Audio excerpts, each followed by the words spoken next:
வணக்கம், நான் doctor J Vignesh Shankar.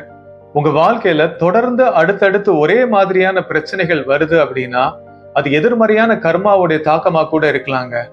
இந்த வீடியோல அந்த எதிர்மறையான கர்மாவுடைய தாக்கத்துல இருந்து நீங்க எப்படி விடுபடலாம் அப்படிங்கறத நான் சொல்லி தரேங்க. அதற்கு முன்னாடி இந்த கர்மா எப்படி உருவாகுது அப்படிங்கறத நீங்க தெரிஞ்சுக்கணும். கர்மா நம்ம மனதிலிருந்து இருந்து தான் உருவாகுதுங்க. மனதிலிருந்து இருந்து வெளியாகக்கூடிய எண்ணங்கள் தான் உணர்வுகளை தீர்மானிக்குது. அந்த உணர்வுகளுக்கு தகுந்த மாதிரிதான் நம்ம முடிவுகள் எடுக்கிறோங்க. அந்த முடிவுகள் தான் நம்ம செயல்களை தீர்மானிக்குது. அந்த செயல்கள் தான் பழக்க வழக்கங்களா மாறுது. அந்த பழக்க வழக்கங்கள் தான் தலையெழுத்தா மாறுதுங்க. அப்ப நம்மளுடைய தலையெழுத்து எது தெரியுமா தீர்மானிக்குது? எண்ணங்கள் தான் தீர்மானிக்குதுங்க. அப்ப இந்த எண்ணங்கள் மனதுல எங்க இருந்து தெரியுமா வருது? மனதில் இருக்கிற பதிவுகள்னு சொல்லலாம், இல்ல நினைவுகள்னு சொல்லலாம், இல்ல அதை கர்மான்னு கூட சொல்லலாம். அதுல இருந்து தான் எண்ணங்கள் வருதுங்க. இந்த வீடியோல எதிர்மறையான கர்மாவுடைய தாக்கத்துல இருந்து விடுபடுவதற்கான 4 முக்கியமான வழிகளை உங்களுக்கு நான் சொல்லி தரேங்க. எதிர்மறையான கர்மால இருந்து நீங்க விடுபடுவதற்கான முதல் முக்கியமான வழி என்ன தெரியுமா? Pattern recognition. தொடர்ந்து அடுத்தடுத்து ஒரே மாதிரியான பிரச்சனைகள் வருதுங்கிறத நீங்க தெரிஞ்சுக்கிட்டீங்கனாலே உங்களுக்கு விழிப்புணர்வு அதிகமா இருக்குன்னு அர்த்தங்க. நிறைய பேர் இதை ரொம்ப அசால்ட்டா எடுத்துக்கிறாங்க, கேஷுவலா எடுத்துக்கிறாங்க. ஒரு விஷயத்த புரிஞ்சுக்கோங்க, இங்க இந்த மாதிரி பேட்டர்ன்ல மாட்டிக்கிட்டு இருக்கோன்னு நிறைய பேருக்கு தெரியறது இல்லைங்க. அந்த பிரச்சனைக்குள்ள மூழ்கி போயிருப்பாங்க. அப்படி இருக்கும்போது உங்களுக்கு தொடர்ந்து அடுத்தடுத்து ஒரே மாதிரியான பிரச்சனைகள் வருதுங்கிறத நீங்க கண்டுபிடிச்சிட்டீங்கனாலே அந்த இறைவன் உங்களுக்கு விழிப்புணர்வை கொடுத்துருக்காருங்க. அதனால நீங்க என்ன தெரியுமா பண்ணணும்? முதல்ல இந்த மாதிரி ஒரு பேட்டர்னை கண்டுபிடிச்சதுக்கு அப்புறம் உங்களுக்குள்ள அமைதியை கொண்டு வாங்க. இப்பெல்லாம் என்ன பண்றாங்கன்னா நிறைய புலம்ப ஆரம்பிக்கிறாங்க. இந்த மாதிரி பிரச்சனைகள் எனக்கு தொடர்ந்து அடுத்தடுத்து வருது அப்படிங்கிற ஒரு பதட்டத்துக்குள்ள போய் அதை பத்தி அதிகமா பேச பேச அந்த பிரச்சனை இன்னமும் உக்கிரமா மாறிடும். அதனுடைய இன்டென்சிட்டி இன்னும் அதிகமாயிடுங்க. பேட்டர்னை கண்டுபிடிச்சிட்டீங்க அப்படின்னா உங்களுக்குள்ள அமைதியை கொண்டு வாங்க. அடுத்து நீங்க என்ன தெரியுமா பண்ணணும்? இறைவன் கிட்ட விண்ணப்பம் பண்ணுங்க, மனதுருகி பிரார்த்தனை பண்ணுங்க. இறைவா, இந்த சூழ்நிலைகளை எனக்கு அனுமதிச்சுட்டே இருக்கீங்க. இதன் மூலமாக எனக்குள்ள ஏதோ மாற்றத்தை கொண்டு வர விரும்புறீங்க. நான் திறந்த மனநிலையோட அந்த மாற்றத்தை ஏற்றுக்கொள்ள தயாரா இருக்கேன். எனக்குள்ள என்ன மாற்றத்தை கொண்டு வரணும்னு நினைக்கிறீங்களோ அதை கொண்டு வாங்க. அதே மாதிரி இந்த சூழ்நிலையை கடந்து வருவதற்கான ஆற்றலை எனக்கு கொடுங்க அப்படின்னு நீங்க மனதுருகி உங்க குரு கிட்ட, இஷ்ட தெய்வத்துக்கிட்ட, பிரபஞ்சத்துக்கிட்ட, இறைவன் கிட்ட ஆத்மார்த்தமா பிரார்த்தனை பண்ணுங்க. எதற்காக இந்த மாதிரி ரிப்பீட்டட் பேட்டர்னை நீங்க கண்டுபிடிச்சதுக்கு அப்புறம் இறைவன் கிட்ட விண்ணப்பம் பண்ணணும்னு நான் சொல்றேன் அப்படின்னா, லா ஆஃப் கர்மாவோட சக்தி வாய்ந்தது லா ஆஃப் கிரேஸுங்க. அதாவது கர்மாவோட சக்தி வாய்ந்தது இறைவனுடைய அருள்.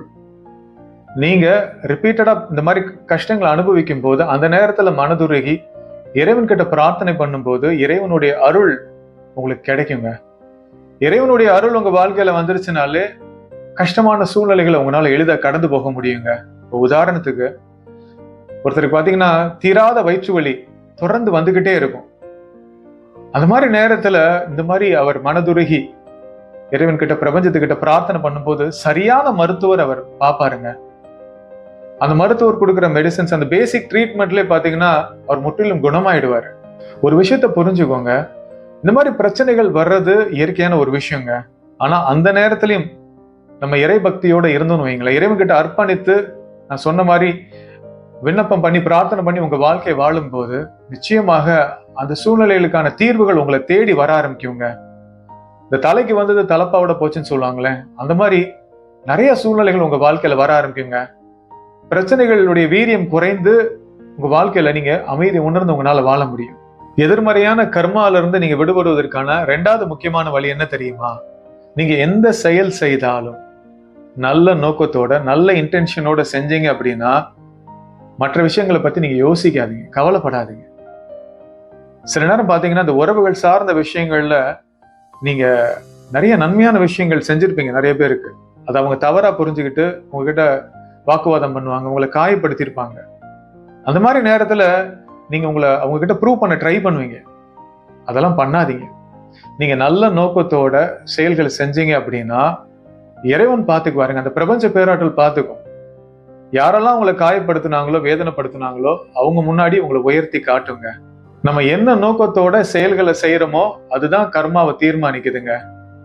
அப்ப நல்ல நோக்கத்தோட நம்ம செயல்களை செய்யும் போது மற்ற விஷயங்களை பத்தி நம்ம கவலைப்பட தேவையில்லைங்க. அந்த இறைசக்தி பார்த்துக்கும். இப்ப பிரச்சனை என்ன அப்படின்னா, நம்ம நல்ல நோக்கத்தோட செயல்களை செஞ்சிருப்போம், அதற்கான பலன் கிடைக்கல அப்படின்னு நம்ம ரொம்ப கவலைப்பட்டுக்கிட்டு இருப்போம், வேதனைப்பட்டுட்டு இருப்போம். அதனாலதான் எதிர்மறையான கர்மா நம்மளை அஃபெக்ட் பண்ண ஆரம்பிச்சிருங்க. அதனால நல்ல நோக்கத்தோட செயல்களை செஞ்சுட்டீங்க அப்படின்னா மற்றதை பத்தி கவலைப்படாதீங்க. கண்டிப்பா உங்களுக்கான நியாயம் கிடைக்குங்க. இறைவன் உங்களை கைவிட மாட்டார்.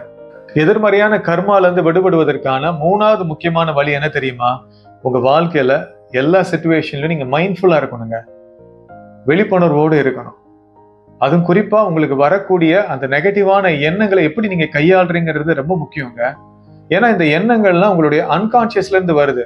இந்த அன்கான்சியஸ் தான் கர்மாங்க. அப்போ உங்க எண்ணங்களை நீங்க நல்லா ஹேண்டில் பண்ணிட்டீங்கன்னா, அதாவது சரியா ஹேண்டில் பண்ணிட்டீங்கன்னா கர்மாவை நல்லா டீல் பண்றீங்கன்னு அர்த்தங்க. நான் அடிக்கடி சொல்ற விஷயம் தாங்க, எண்ணங்களை கவனிங்க, எண்ணங்களை நம்பிடாதீங்க. எண்ணங்கள் சொல்ற கட்டுக்கதைகளை நீங்க நம்ப நீங்க அந்த கர்மாவுடைய லூப்குள்ள மாட்டிக்குவீங்க. என்ன மாதிரி எண்ணங்கள் வந்தாலும் சரிங்க, அந்த எண்ணங்களை நீங்க அப்சர்வ் பண்ணுங்க, விட்னஸ் கான்சியஸா இருங்க. அந்த நேரத்துல அந்த எண்ணங்களுக்கு உங்களுடைய அட்டென்ஷன் கிடைக்கல அப்படின்னா அதனுடைய வீரியம் குறைஞ்சு அதுவே போயிடுங்க உங்களை விட்டுட்டு. அதே மாதிரி சில நேரம் சவாலான சூழ்நிலைகள் வரும்போது, நீங்க எதிர்பார்க்காத மாதிரி சிச்சுவேஷன்ஸ் வரும்போது அந்த நேரத்துல உடனே ரியாக்ட் பண்ணிடாதீங்க. ஒய் மீ அப்படிங்கிற கேள்வியை கேட்டுறாதீங்க. எதற்காக எனக்கு இப்படி எல்லாம் நடக்குது அப்படின்னு சொல்லி கவலைப்படாதீங்க. அந்த நேரத்துல நான் சொல்லித்தர 555 மெத்தடை ஃபாலோ பண்ணுங்க. ஒரு சவாலான சூழ்நிலை வந்துருச்சு அப்படின்னா முதல்ல எந்த ஒரு முடிவும் உடனே எடுத்துடாதீங்க. மனசுக்குள்ள 1ல இருந்து 5 வரைக்கும் கவுண்ட் பண்ணுங்க. அதுக்கப்புறம் 5 தடவை உங்க சுவாசத்தை ஆழமா இழுத்து ரிலீஸ் பண்ணுங்க. அதுக்கு அடுத்து 5 நிமிஷத்துக்கு நீங்க வணங்குற தெய்வம் இல்ல குரு, மகான் இல்ல பிரபஞ்ச பேராட்டல நினைச்சு பிரார்த்தனை பண்ணுங்க. இல்ல நீங்க மந்திர ஜபம் கூட ஒரு 5 நிமிஷத்துக்கு பண்ணலாங்க. அந்த மாதிரி நீங்க பண்ணும்போது அடுத்தது என்ன மாதிரி முடிவுகள் எடுக்கலாங்கிறதுக்கான ஒரு கிளாரிட்டி உங்களுக்கு வருங்க. இன்னும் சொல்லணும் அப்படின்னா உங்களுக்குள்ள இருக்கிற அந்த பிரபஞ்ச பேராட்டல், அந்த இறை சக்தி இன்ட்யூஷன் மூலமாக, உள்ளுணர்வு மூலமாக உங்களை வழிநடத்துங்க. பெஸ்ட் ஆஃப் டிசிஷன்ஸ் என்ன எடுக்கலாங்கிறதுக்கான ஒரு தெளிவு உங்களுக்கு பிறக்கும். அப்ப உங்க அன்றாட வாழ்க்கையில எந்த செயல் செய்தாலும் அதை முழு ஈடுபாட்டோட செய்யுங்க. நிறைய பேர் என்ன பண்றாங்க, ஒரு செயல் செய்யும் போது வேற ஏதாவது யோசிச்சுக்கிட்டு இருப்பாங்க. அப்படி இல்லாம முழு கவனத்தையும் அந்த செயல்ல நீங்க கொடுக்கணுங்க. உதாரணத்துக்கு சிம்பிளான விஷயமா கூட இருக்கலாம், பல் தேய்க்கிறது, குளிக்கிறது, காஃபி குடிக்கிறது, இந்த மாதிரி சின்ன சின்ன விஷயங்கள்னாலும் சரிங்க, அதை முழு ஈடுபாட்டோட செய்யுங்க, அவேர்னஸோட செய்யுங்க. துணி துவைக்கிறதா இருக்கலாம், இல்லை நீங்க வீட்டில் ஏதாவது ஒரு பொருளை ஒதுங்க வைக்கிறதா இருக்கலாம், எல்லாத்தையுமே அவேர்னஸோட பண்ணுங்க, கவனமா நீங்க பண்ணுங்க, கான்சியஸா பண்ணுங்க. இதன் மூலம் என்ன தெரியுமா பண்றீங்க, உங்களுக்குள்ள இருக்கக்கூடிய அந்த இறை சக்தியை நீங்க வெளிப்படுத்த ஆரம்பிக்கிறீங்க.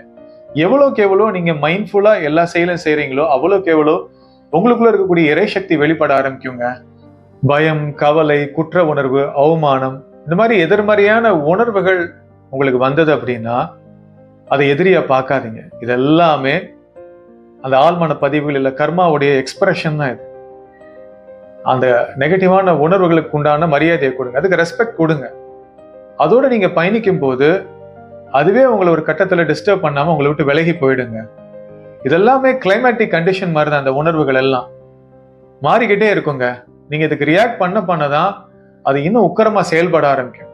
நிறைய பேர் என்ன பண்றாங்கன்னா, இந்த மாதிரி நெகட்டிவான உணர்வுகள் எனக்கு வந்துருச்சு அப்படின்ற பயத்திலே அதை அடக்கி ஆள முயற்சி பண்றாங்க. இந்த மாதிரி நெகட்டிவான உணர்வுகளை நம்ம அடக்கி ஆள முயற்சி செய்யும் போது அது பூதாகரமா வெடிச்சிருங்க, மனச்சிதைவை நமக்கு கொண்டு வந்துடும். எதிர்மறையான கர்மாவுடைய தாக்கத்திலிருந்து விடுபடுவதற்கான 4வது முக்கியமான வழி என்ன தெரியுமா? இப்போ ஒரு பிரச்சனையா வருதுன்னு வைங்களேன், அந்த நேரத்துல நம்ம கட்டுப்பாட்டுக்குள்ள என்ன விஷயங்கள்லாம் இருக்கோ அதை முழு ஈடுபாட்டோட அதை நம்ம செய்யணுங்க. நம்ம சைடு எஃபர்ட்ஸ் கொடுக்கணும். மீதிய இறைவன் கிட்ட, பிரபஞ்சத்துக்கிட்ட நம்ம கொடுத்துடணும். இறைவன் அதை தான் எதிர்பார்க்கிறாரு. உன்னோட பங்களிப்பு இருக்கான்னு பாக்குறாரு, நம்ம எஃபர்ட்ஸ் போடுறோமான்னு பாக்குறாரு. ஏன்னா நிறைய பேர் என்ன பண்றாங்க அப்படின்னா எல்லாத்தையுமே இறைவன் கிட்ட கொடுத்துடுறாங்க. நம்ம சைட்ல நம்ம என்ன ஹார்ட் ஒர்க் பண்றோம், என்ன எஃபர்ட்ஸ் போட்டு நமக்குள்ள மாற்றங்களை கொண்டு வரோங்கிறத இறைவன் பாக்குறாரு. ஏன்னா அதுதான் நமக்கான லெசனுங்க. இன்னும் சில பேர் என்ன பண்றாங்க தெரியுமா, எல்லாத்தையும் அவங்கதான் மாத்தி அமைக்கணும்னு நினைச்சு குழம்பிக்கிட்டு இருப்பாங்க. என்னென்னமோ முயற்சிகள் எடுத்து பார்ப்பாங்க, மாற்றங்கள் வராது அவங்களுக்கு. காரணம் என்ன அப்படின்னா அவங்க சைடு பண்ண வேண்டிய எஃபர்ட்டை பண்ணிட்டு மீதியை இறைவன் கிட்ட அவங்க அர்ப்பணிச்சிடணும், சரண்டர் பண்ணணும். அதை பண்ணாம இருப்பாங்க. இப்போ ஒரு சகோதரி என்கிட்ட கன்சல்டேஷனுக்கு வந்தாங்க. அவங்களுக்கு இருந்த பிரச்சனை என்ன அப்படின்னா, அவங்களுடைய அந்த 18-19 வயது மகனுக்கும் அவங்களுக்குமான சில மிஸ் அண்டர்ஸ்டாண்டிங் இருந்ததுங்க. அவங்க மகன் அவங்க எது சொன்னாலும் கேட்காம இருந்தாரு. வாக்குவாதம் பண்ணுவாரு, வீட்டுல ரெகுலரா இருக்க மாட்டார் போல, ஃப்ரெண்ட்ஸ் வீட்டுக்கு போயிடுவாரு, வெளியே சுத்த போயிடுவாரு போல, சரியா படிப்புல கவனம் செலுத்தாமல இருந்திருக்காரு. அந்த சகோதரிக்கு ரொம்ப அதிகமான மன வருத்தங்க, பையன் இப்படி ஆயிட்டானே அப்படின்னு சொல்லிட்டு. ஆனா நம்ம வீடியோஸ் எல்லாம் தொடர்ந்து பார்த்திருக்காங்க சேனல்ல, டீச்சிங்ஸ் எல்லாம் உள்வாங்கிக்கிட்டு அவங்களுடைய கட்டுப்பாட்டுக்குள்ள என்ன விஷயங்கள் இருந்தோ அதுல முழுமையா அவங்க கவனம் செலுத்தினாங்க. அந்த பையனுக்கு என்னென்ன இன்புட்ஸ் கொடுக்கணுங்கிறதுல அவங்க ஒரு பவுண்டரி டிரா பண்ணிட்டு அதுக்கு தகுந்த மாதிரி அவங்க பையனை அவங்க வழி நடத்த ஆரம்பிச்சாங்க. அவங்க பையனுடைய எதிர்மறையான குணாதிசயங்கள், சொல் பேச்சு கேட்காத விஷயங்கள் எல்லாத்தையுமே இறைவன்கிட்ட கொடுத்துட்டாங்க. இறைவா, என்னுடைய மகனை நீங்க வழி நடத்துங்க, உங்களுக்கு தெரியும் அவனை எப்படி நீங்க நல்ல குணாதிசயங்களோடு கொண்டு வரணும் அப்படின்னு. என்னோட சைட்ல நான் பண்ண வேண்டிய காரியங்கள் எல்லாம் நான் பண்றேன் அப்படின்னு சொல்லிட்டு அர்ப்பணிப்போட அவங்க இந்த காரியங்களை செய்யும் போது என்ன தெரியுமா நடந்தது? கிட்டத்தட்ட 1.5 வருஷம் அப்புறம் அவங்களுடைய மகனுக்கு சில சூழ்நிலைகள்லாம் பிரபஞ்சம் அனுமதிச்சதுங்க. அதன் மூலமா அவனுக்கான மாற்றங்கள் ஏற்பட்டு இப்ப அவங்களுக்கும் அவங்க மகனுக்குமான அந்த ரிலேஷன்ஷிப் பாத்தீங்கன்னா ரொம்ப பாசிட்டிவ் ஆயிடுச்சுங்க. 2 பேரும் பரஸ்பர ஒற்றுமையோட இப்ப சந்தோஷமா இருக்காங்க. இப்ப தீ எரிஞ்சுக்கிட்டு இருக்குன்னு வைங்க, அந்த தீக்குள்ள இந்த கையை நான் உள்ள விடுறேன், சுடுங்க, வலித்தவுடன் உடனே கையை எடுத்துருவேன். ஒருவேளை தீக்குள்ள நான் கையை விட்டவுடன் எனக்கு வலி தெரியலன்னா என்ன பண்ணுவேன்? நானு கையை அப்படியே உள்ள வச்சுக்கிட்டே தான் இருப்பேன் தீக்குள்ள. இந்த கையினுடைய நிலைமை என்ன ஆகும்? அப்ப இங்க வலியும் வேதனையும் எனக்கு நன்மை தருதா இல்லையா? யோசிச்சு பாருங்க. அந்த வலினாலதான் நான் என்ன பண்றேன்? கையை எடுத்துறேன். அப்ப நம்முடைய வாழ்க்கையிலும் சூழ்நிலைகள் மூலமா, மனிதர்கள் மூலமா சில வலியும் வேதனையும் வரும்போது அது என்ன தெரியுமா நமக்கு உணர்த்துது? நமக்குள்ள ஏதோ ஒரு மாற்றத்தை கொண்டு வர பிரபஞ்சம் விரும்புதுங்கிறத நீங்க தெரிஞ்சுக்கணுங்க. கர்மாவை நான் ஒரு பாடத்திட்டமா தாங்க பாக்குறேன். வாழ்க்கையில வரக்கூடிய வெவ்வேறு சூழ்நிலைகளும் நம்மளை வடிவமைக்குதுங்க. நம்மளை வாழ்க்கையில அடுத்த கட்டத்துக்கு கூட்டிட்டு போறதுக்கு தான், அதாவது நம்மளை கிராஜுவேட் பண்றதுக்கு தான் வெவ்வேறு சவாலான சூழ்நிலைகளே வருதுங்கிறத புரிஞ்சுக்கிட்டீங்க அப்படின்னாலே நீங்க கர்மாவை பார்க்கக்கூடிய கண்ணோட்டத்தையே முற்றிலும் மாத்திருவீங்க. இப்போ உங்க வாழ்க்கையில தொடர்ந்து ஒரே மாதிரியான பிரச்சனைகள் வந்துகிட்டு இருக்கா? அந்த கர்மாவுடைய லூப்ல நீங்க மாட்டிட்டு இருக்கீங்க அப்படின்னா தயவு செய்து நம்பிக்கை இழந்துடாதீங்க. இந்த வீடியோல நான் சொல்லி கொடுத்த அந்த 4 வழிகளையும் உங்க வாழ்க்கையில நீங்க கடைபிடிக்கும் போது நிச்சயமாக அந்த ரிப்பீட்டட் பேட்டர்ன்ஸ்ல இருந்து நீங்க வெளியில வர முடியுங்க. இதன் மூலமாக உங்களுக்குள்ள அமைதியை உணர்ந்து நம்பிக்கையுடன் உங்களால வாழ முடியும். நீ நினைத்த காரியம் ஒன்று கைகூடி வரப்போகின்றது, சிறு தடை கூட இல்லாமல் முன்னின்று நான் அதை நடத்தி வைக்க போகின்றேன் என்று இறைவன் கூறுகிறார். இந்த வீடியோவை லைக் பண்ணி ஷேர் பண்ணுங்க. என்னோட YouTube channel doctor Vignesh Shankar நீங்க சப்ஸ்கிரைப் பண்ணுங்க. நன்றி.